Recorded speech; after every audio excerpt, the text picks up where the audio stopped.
ऐसे पूरे इम्कान है, इस बात की आशंका है कि अमेरिका यानी डोनाल्ड ट्रंप ईरान पर हमला करने का फैसला ले लेंगे और ईरान पर स्ट्राइक शुरू हो जाएगी। ऐसे पूरे आसार हैं। वैसे तो देखिए ये बिल्कुल हाईली सोर्सेज खबर आ रही है, लेकिन मैं आपको बता दूं कि डोनाल्ड ट्रंप खुद भी कभी कहते क्या है करते क्या है उसमें कई जगह का कई बार फर्क महसूस किया गया है। लेकिन ये आपको बता दें कि बहुत ज्यादा इस बात की आशंका कह लीजिए या संभावना कह लीजिए कि अमेरिका जो है वो ईरान पर 24 से 48 घंटे के अंदर हमला कर सकता है। इसके कुछ और जरा ऐसे क्या खबर मिल रही, कैसे इस बात को पक्का माना जा सकता है? इसलिए कि इस्राइल ने अपने आप को पूरी तरह से हाईली अलर्ट मोड पर रखा है। खबर ये आ रही है कि पेंटागन से इस्राइल के साथ कोऑर्डिनेशन भी हुआ है, क्योंकि हो सकता है कि जब अमेरिका ईरान पर अटैक करे तो ऐसी सूरत में ईरान जो है वो इस्राइल को निशाना बना सकता है। इस वक्त बहुत ही यह डिसाइसिव मौका है, हो सकता है। मैं इसमें कोई सेंसेशन पैदा नहीं करना चाहता, मैं बार बार कह रहा हूं कि ऐसा ना हो तो शायद ये दुनिया की अमन और शांति के लिए बहुत बेहतर होगा कि काश ऐसा ना हो। जैसा खुद डोनाल्ड ट्रंप ने पहले इशारा दिया था कि हमने बहुत बड़ी फोर्स मोबिलाइजेशन की है, लेकिन हम अभी सिर्फ निगरानी रखना चाहते हैं। लेकिन इसका मतलब क्या है? आप इतने ज्यादा बड़े पैमाने पर फोर्स की मूवमेंट करते हैं, आप पूरी आर्मडा को ईरान के करीब कर देते हैं, आप बड़े बड़े युद्ध पोत जो है वो ईरान के करीब कर देते हैं, C-17 जैसे जो एयर कैरियर है वो वहां पर आ जाते हैं, पूरी नेवी और ग्राउंड फोर्सेस को भी वहां पर बुलाया जाता है, लैंड कराया जाता है। तो ये काफी कुछ जो है चौंकाने वाली बात समझ में आ रही है। लेकिन ईरान क्या करेगा? ईरान ने खबरदार किया है कि किसी भी हमले का मतलब है कि मुकम्मल जंग होगी, यानी वो हमला शॉर्ट टर्म के लिए हो, स्पेसिफिक हो, सिंगल किसी खास एरिया के लिए हो। लेकिन ईरान का कहना है कि किसी भी तरह का हमला होगा, वो छोटा हो, शॉर्ट टर्म का हो, ईरान उसे मुकम्मल जंग तस्वुर करेगा और उसी के बुनियाद पर वो ज्यादा से ज्यादा ताकत के साथ जवाब देगा। यह ईरान की तरफ से कहा जा रहा है। रॉयटर्स ने इसको रिपोर्ट किया है। जी, रॉयटर्स ने इसको रिपोर्ट किया है। ईरान की वज़ारत दिफा ने अमेरिकी फौज की तश्कील पर यह कहा है कि 12 रोजा जंग और उसके दौरान हासिल किए गए तजुर्बे के बाद हमारी मिसाइल सलाहियतों में इजाफा हुआ है। मिसाइल तजुर्बात के बारे में मुसलसल इत्तलात थी और हमने जानबूझकर उनके बारे में बात नहीं की। और साथ ही साथ आपको ये बता दें कि क्यों ऐसा लगता है कि यह जंग नागुज़ीर हो गई है। ऐसा लगता है क्योंकि तुर्की के वजीर खारजा यानी कि तुर्की के एक्सटर्नल अफेयर्स मिनिस्टर का कहना है कि इस बात के आसार हैं कि इस्राइल ईरान पर हमला कर सकता है। अब इसका मतलब यह निकाला जा रहा होगा कि आया इस्राइल ने खुद को अलर्ट मोड पर इसलिए रखा है कि अगर अमेरिका ने ईरान पर स्ट्राइक किया तो कहीं ईरान पलटकर इस्राइल पर हमला न कर दे, इसलिए इस्राइल ने खुद को अलर्ट पर रखा है। या फिर यह कि इस्राइल भी हमला करेगा, साथ ही साथ जब ईरान पर अमेरिका का हमला होगा तो क्या दोनों हमले एक साथ हो सकते हैं? ये बात जो है किसी भी इम्कान से खारिज नहीं है। इस्राएली मीडिया की रिपोर्ट के मुताबिक उर्दन यानी जॉर्डन, मुत्तहिदा अरब अमारात यानी UAE और बरतानिया यानी ब्रिटेन ईरान पर हमले की सूरत में अमेरिकी फौज को लॉजिस्टिक और इंटेलिजेंस मदद फराहम करेंगे। यह खबर कहां से आ रही है? ये बताना जरूरी है आपको। ये इस्राएली मीडिया की रिपोर्ट के मुताबिक ये खबर है। अब इस खबर पर आप भरोसा करें ना करें ये आप पर छोड़ता हूं। ये इस्राएली मीडिया की रिपोर्ट से खबर है। दूसरी तरफ आपको ये बता दें कि जो transfer of missiles and drones in various parts of Iran, यानी कि ईरान ने पहले ही इस बात को महसूस करते हुए कि अमेरिका की इतनी बड़ी फौजी मूवमेंट जो है, इसके मद्देनजर ईरान ने भी अपनी हिकमत अमली बिल्कुल बना ली है और ईरान ने बड़े पैमाने पर किसी भी एक खास जगह पर अपने मिसाइल को यकजा नहीं रखा है, इकट्ठा नहीं रखा है, बल्कि उसे अलग अलग शहरों में अपने मिसाइल्स और ड्रोन्स को ईरान ने फैला दिया है, ताकि अगर कहीं एक खास जगह पर हमला ईरान पर होता है टारगेट करते हुए तो उससे पूरे के पूरे मिसाइल को नुकसान ना हो और वो अपने मिसाइल को बर वक्त इस्तेमाल भी कर सके। एक और आपको बात बता दें कि ट्रंप ने क्या कहा था। अभी ताजा जो बयान था डोनाल्ड ट्रंप ने कहा था कि massive military buildup near Iran. Then Trump ने कहा था कि we have a massive armada moving in the direction of Iran, we will see what happens, we are watching them closely. अब आप सोचें कि ये डोनाल्ड ट्रंप कह रहे थे कि हम ये देखेंगे कि क्या होता है, हम बिल्कुल कड़ी निगरानी रखे हुए हैं और नजदीक से नजर बनाए हुए हैं। protests and anger after man shot dead by immigration agents in Minneapolis. अब आपको यह बता रहे हैं कि क्या वजह है कि अमेरिका इस बहाने से हमला कर भी सकता है और शायद ना भी करे। क्यों? क्योंकि जिस तरह की इल्जामात ईरान पर अमेरिका लगा रहा है कि ईरान के अंदर जो दाखिली इंतशार पैदा हुआ, ईरान के लोग जो सड़कों पर आ गए, उनको ईरान के पुलिस ने जो है वो बहुत ही हार्शली ट्रीट किया। बिल्कुल उसी तरह की सूरत हाल खुद अमेरिका के अंदर पेश आ रही है। अमेरिका के अंदर जो आइस जो एजेंट्स है, यानी कि जो immigration and custom enforcement officers जो है या एजेंट है, उन्होंने 2-3 ऐसी गलतियां कर दी हैं जब उन्होंने लोगों को इमिग्रेशन चेकिंग के नाम पे गोलियों का निशाना बनाया है। और इसकी वजह से बहुत बड़े पैमाने पर अमेरिका के मुख्तलिफ शहरों में डोनाल्ड ट्रंप के खिलाफ, अमेरिका के इंतजामिया के खिलाफ प्रोटेस्ट हो रहे हैं। यह बात भी डोनाल्ड ट्रंप को, यानी ट्रंप एडमिनिस्ट्रेशन को परेशान कर रही है। इस वजह से लोगों का ध्यान भी कहीं शिफ्ट हो, तो इस वजह से डोनाल्ड ट्रंप ये कदम उठा सकते हैं कि वो ईरान पर अटैक करें, या यह भी हो सकता है कि यही इंसिडेंट जो अमेरिका के अंदर अलग अलग जगहों पर प्रोटेस्ट हो रहे हैं, इसी वजह से डोनाल्ड ट्रंप शायद हमले ना भी करें कि कहीं ऐसा ना हो कि और ज्यादा उनके खिलाफ प्रोटेस्ट हो जाए। चूंकि उन्होंने क्या बताया कि जो वहां पर मिनापोलिस में यह हुआ है, तो मिनापोलिस में ये बड़े पैमाने पर ये चीजें हो रही है। मिनापोलिस में एक और इमिग्रेशन एजेंट ने मिनापोलिस में एक शख्स को गोली मार दी है। और आपको ये बता दें कि मशरिक़ वस्ता में अमेरिकी अफवाज की तश्कील पर जेडी वैंस का क्या कहना है। जेडी वैंस ने कहा है कि हम सिर्फ इस बात को यकीनी बनाना चाहते हैं कि हमारे पास इख्तियारात मौजूद हैं, यानी हम सलाहियत रखते हैं और हम जो चाहे कर सकते हैं, जब चाहे जहां कर सकते हैं और जहां चाहे वहां हमला कर सकते हैं। खित्ते में हमारी बहुत सी कुव्वतें हैं। अगर खुदा न करे ईरानियों ने कोई बहुत अहमकाना काम किया, यानी कि उनके अंदाज में गॉड, तो हमारे पास जवाब देने के लिए जरूरी वसाइल मौजूद थे। अब आपको बता दें कि क्यों अमेरिका में भी खुद दाखिली इंतशार बढ़ गया है। सनीचर के रोज मिनापोलिस में जो इमिग्रेशन एजेंट्स हैं, उनकी तरफ से एक और शख्स को गोली मारकर हलाक करने के बाद पूरे अमेरिका में मुजाहरों का सिलसिला जारी है। यह हालत है, यानी कि जिस चीज को बुनियाद बनाकर अमेरिका इतनी दूर ईरान पर हमला करना चाहता है, खुद अमेरिका के अंदर जो आइस एजेंट्स हैं, यानी immigration and custom enforcement officers हैं, वो खुद अमेरिका के फेडरल एजेंट्स जो है वो लोगों को गोलियों का निशाना बना रहे हैं और वहां पर बड़े पैमाने पर अमेरिकी इंतजामिया के खिलाफ प्रोटेस्ट हो रहे हैं। एलेक्स प्रीटी, एक 37 साल नर्स, मिनेपोलिस में रेनी निकोल गुड की इससे पहले की शूटिंग के बाद वफाकी एजेंटों के हाथों हलाक होने वाला दूसरा शख्स है। अब आप सोचें कि दो ऐसे एजेंट्स को रिसेंटली, 2 लोगों को आइस के एजेंट्स ने, यानी immigration and custom enforcement agents ने गोलियां मारी है, जिसके नतीजे में अमेरिका में खुद खल्फशार है। अमेरिका के लोग ही डोनाल्ड ट्रंप और ट्रंप निजाम के खिलाफ जो है सड़कों पर है। अब आपको फिर वापस इधर ले आते हैं कि क्या कुछ चल रहा है ईरान और अमेरिका के बीच। IRGC air space force commander का क्या कहना है। IRGC यानी ईरानियन रिवॉल्यूशनरी गार्ड कॉर्प्स, तो रिवॉल्यूशनरी गार्ड कॉर्प्स, इन्होंने क्या कहा है, जिसे पासदाराने इनकलाब भी कहा जाता है, स्पेशल बिल्कुल एक फोर्स है ईरान की। उनके कमांडर का कहना है कि Trump talks too much, Trump बहुत ज्यादा बोलते हैं, but he should be sure he will get his answer on the battlefield. लेकिन उनको इस बात पर यकीन रखना चाहिए कि उन्हें जंग के मैदान में इसका जवाब दिया जाएगा। ये खामनेई के ये कमांडर ये कह रहे हैं। दूसरी तरफ the United states of America को कौन कह रहा है? Governor of Minnesota. आपको मैं वहां पर उधर ले जा रहा हूं कि गवर्नर ऑफ मिनेसोटा के गवर्नर यूएसए को क्या कह रहे हैं, प्रेसिडेंट को, कि president Trump must withdraw thousands of officers after a horrific shooting carried out today by federal agents. जो आइस यानी कि वही बार बार मैं दोहरा रहा हूं, immigration and custom enforcement officers ने जो गोली मारी है, दूसरा वाकया है, उसके बाद से पूरे अमेरिका में प्रोटेस्ट भी हो रहे हैं। अब आप सोचें कि जो मिनेसोटा के गवर्नर हैं, उन्होंने डोनाल्ड ट्रंप को कहा है कि आप फौरन हजारों जो ऑफिसर्स वहां पर आपने तैनात किए हैं उनको वहां से हटाइए, बेदखल कीजिए। तो ये हालात खुद अमेरिका के अंदर हैं। अब आपको बता दें कि ईरानी मुसल्लह अफवाज ने अमेरिकी अड्डों की मेजबानी करने वाले ममालिक को खबरदार किया है।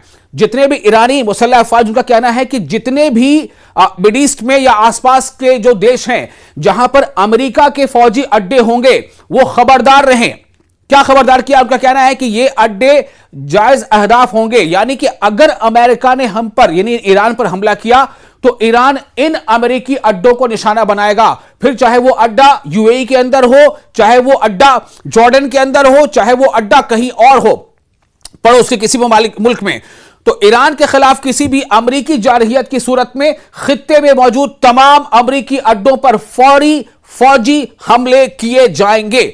यह वार्निंग क्यों आ रही है? कहीं ना कहीं जो ईरानी फौजी जनरल रहे उनको भी इस बात का एहसास है कि आखिर इतने बड़े जो फौजी मूवमेंट अमेरिका की जानिब से की गई है उसका कुछ तो मकसद होगा। अब आपको बता दें, ट्रंप लाइकली फेवर्स अ वेनेजुएला सॉल्यूशन।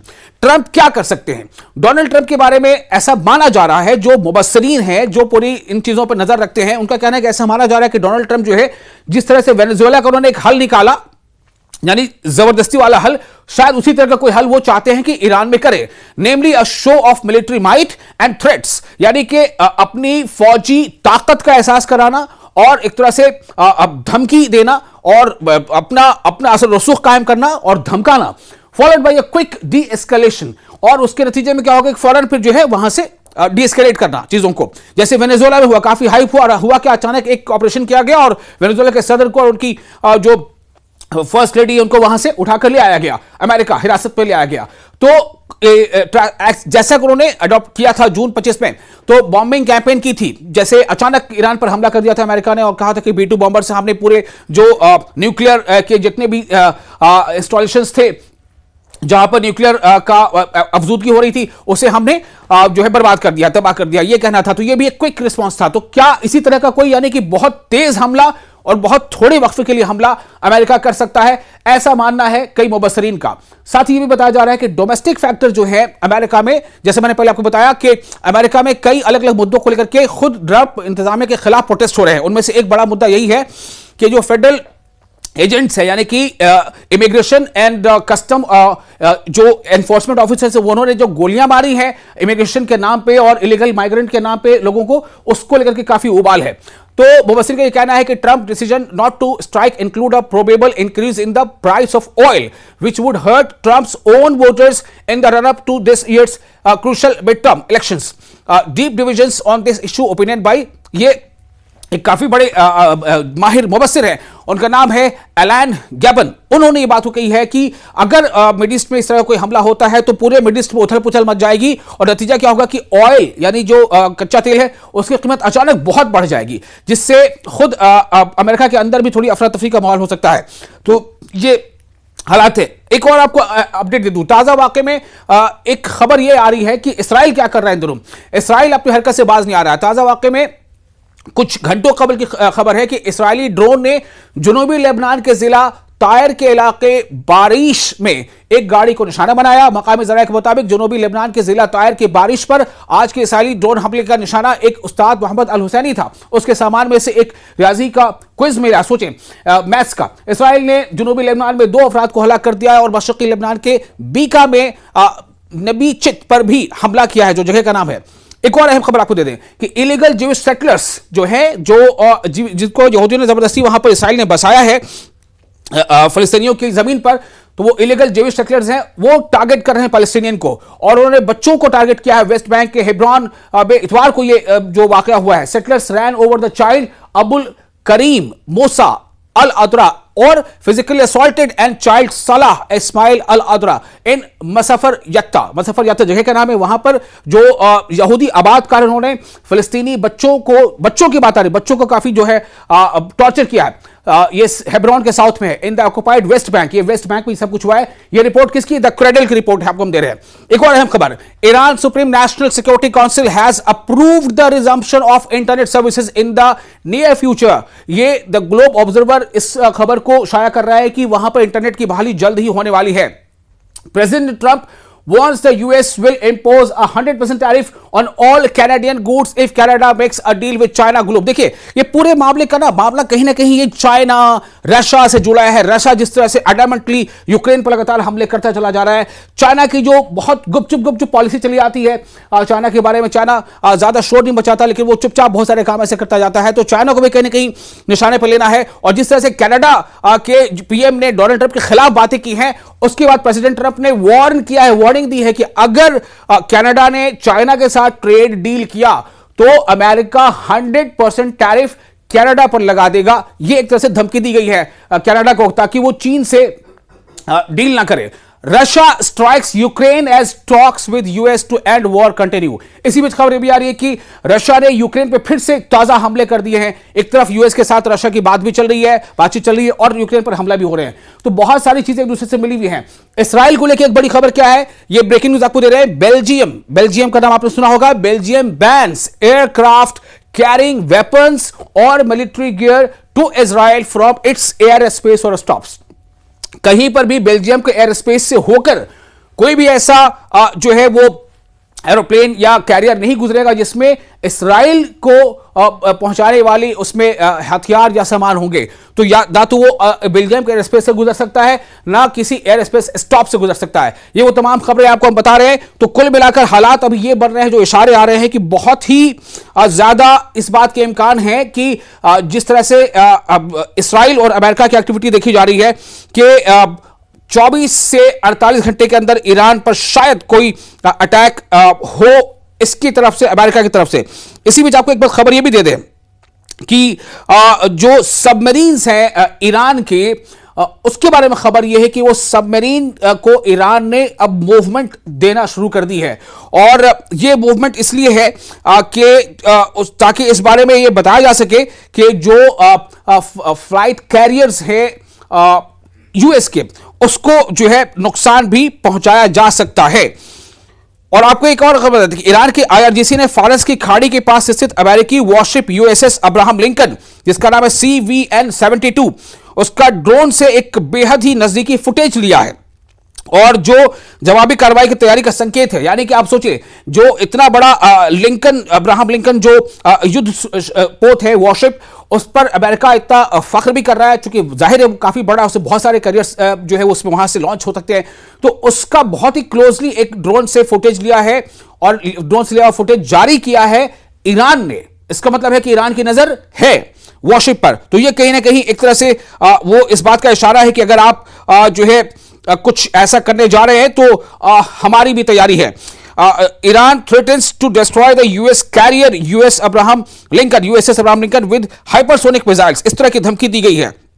ये तमाम वो खबरें सामने आ रही है कि ये बता रहे हैं कि हालात जो है मिडिल ईस्ट में वो काफी बिल्कुल एकदम कहते हैं ना कि विस्फोटक हो गए हैं और किसी भी वक्त अगले 24 घंटे में या 48 घंटे में जो है कोई इस तरह की आप खबर सुन सकते हैं कि स्ट्राइक हो गया है, हमला हो गया है। और एक खबर ये भी आ रही है कि Iran issues an emergency. Iran has closed its airspace to low-flying VFR and general aviation flights, signaling heightened security measures amid rising regional tension. Low frequency पे airspace उसका कोई ना उड़े, इस बारे में ईरान ने जो है ये जारी कर दिया है। ईरान हैज क्लोज इस एयर स्पेस को उसने बंद कर दिया है। तो ये एक बहुत बड़ी खबर है। ये तमाम चीजें इस तरफ इशारा कर रही हैं कि किसी भी वक्त अमेरिका अटैक, हालांकि मैंने आपको दोनों का बयान सुनाया, पढ़ के बताया कि डोनाल्ड ट्रंप ने भी कहा है और जेडी वांस ने भी कहा है कि हमने पूरी तैयारी सिर्फ इसलिए की है कि हम दिखा सके कि वी आर कैपेबल, हम काबिल हैं, हमारे पास सलाहियत है, लेकिन हम करीब से नजर बनाए हुए हैं। और अगर कोई भी नादानी ईरान की तरफ से किया गया, जो अपने अल्फाज उन्होंने कहा कि कोई नादानी की गई, तो हम जो है एहसास करा देंगे कि हमारी तैयारी क्या है। और बहुत सारी ऐसी खबरें वहां पर अभी जो डेवलपमेंट्स आ रही हैं वो ये बता रही हैं कि कुछ भी हो सकता है। जो मैंने आपको पहले बताया कि ये जो सबमरीन है जिनको आप कहते हैं पनडुब्बी सबमरीन का मूवमेंट ईरान ने शुरू कर दिया है। ये काफी अहम है। इसका मतलब क्या है कि आप अमेरिका अगर इतनी दूर से चल के ईरान के इर्द गिर्द आ रहा है, घेरा तंग कर रहा है, तो क्या उसे ईरान को अपनी दिफा का इख्तियार नहीं है? बिल्कुल है। तो ये बात है। और साथ ही आपको ने ये बताया कि देखिए किस तरह से खुद अमेरिका जो है वो परेशान हाल है अपने अंदर हो रहे मुजाहरों से, प्रोटेस्ट से। तो ये बहुत अहम है। और अब बस ये देखना होगा कि क्या वाकई जो ये वाकई अमेरिका हमला कर देगा। एक तरफ देखिए, एक तरफ यूएसए अपनी औकात ईरान को दिखाने पर अड़ा है, दब रहा है, तो ईरान भी पीछे नहीं हटने वाला। यूएस ने अपना स्ट्राइकर ग्रुप अब्राहम जहाज गल्फ ऑफ ओमान में खड़ा कर दिया है। ईरान ने तुरंत संदेश दिया है कि हम इसको हाइपरसोनिक मिसाइल से एक झटके में गिरा देंगे। इसके लिए एक उस वीडियो फुटेज में जारी किया गया है, ड्रोन से ली गई तस्वीर। और ईरान ने ऐसा किया तो अमेरिका को वो झटका होगा जो किसी भी न्याय तक देखा नहीं है, क्योंकि इससे पहले उस पर हुआ नहीं है। तो कुल मिलाकर ईरान ये सिग्नल दे रहा है कि हम झुकने को तैयार नहीं हैं। तो ये क्या वाकई Iran has vowed to destroy the US carrier? अब सवाल ये पैदा होता है कि क्या होगा, क्या हमला हो जाएगा? और this is why no country will invade America. अब देखिए बहुत ज्यादा जो मूवमेंट है ना, ये सच बता रहा हूं आपको कि अमेरिका ने अपने मतलब मैक्सिमम ताकत, यूं कह लें कि हर तरह की, यानी कि नेवी या एयरफोर्स या फिर ग्राउंड लेवल फोर्स, तीनों को वहां पर इकट्ठा कर दिया है। सवाल सिर्फ यह है कि आखिर अमेरिका अगर ईरान पर हमला करता है तो दुनिया को वो क्या बताएगा उसने हमला क्यों किया। लेकिन बहुत क्रूशल है, हो सकता है कि पूरे मिड ईस्ट में एक तरह से ये जंग की आग भड़क जाए।